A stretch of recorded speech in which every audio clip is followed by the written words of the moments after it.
আসসালামু আলাইকুম, আমি সাহির খান। আজকে আমরা ডার্ট কিওয়ার্ডস সম্পর্কে জানব। চলুন জেনে নিই।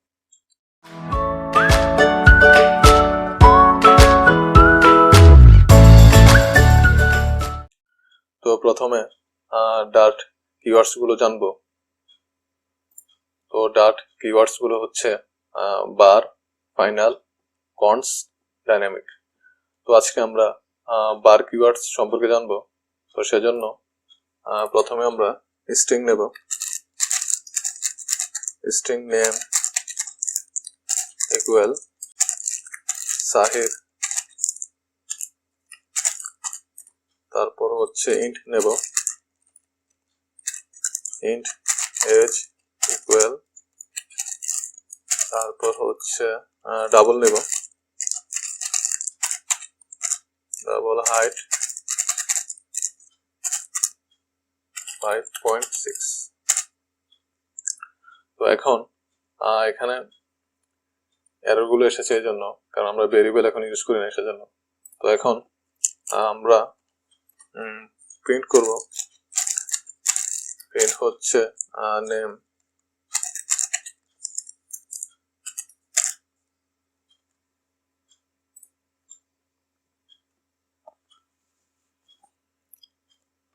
তো প্রিন্ট নেম নিয়েছি সেজন্য সাইড এসেছে।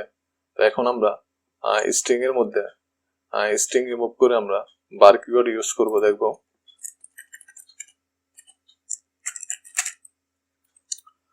তো স্ট্রিং এর মধ্যে বার কিওয়ার্ড নেওয়াতে কোনো এরর আসে নাই।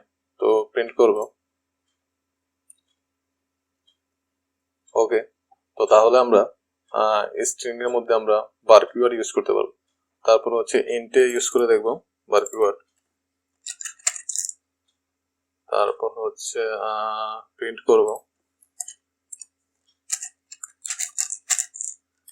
প্রিন্ট এজ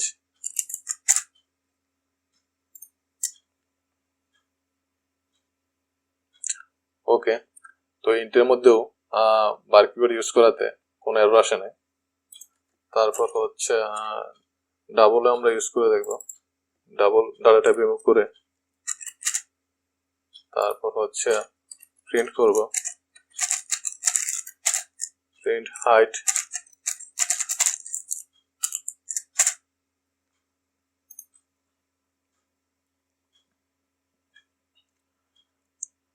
ওকে, তো তাহলে আমরা বুঝতে পারলাম যে বার কিওয়ার্ড ইউজ করে আমরা স্ট্রিংও ইউজ করতে পারবো, তারপর হচ্ছে ইন্টু ইউজ করতে পারবো, হাইটও ইউজ ডাবলও ইউজ করতে পারবো।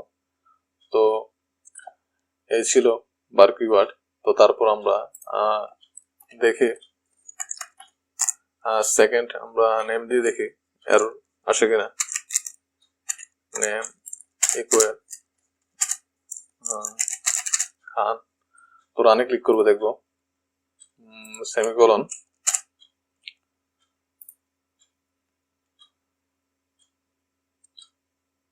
ওকে, তো কোনো এরর আসে নাই।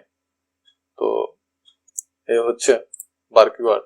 তো এখানে বার কিওয়ার্ড ইউজ করলে স্ট্রিং বলে দিতে হবে না, তারপর হচ্ছে ইন্ট বলে দিতে হবে না, ডাবল বলে দিতে হবে না, সে নিজেই বুঝে নেবে।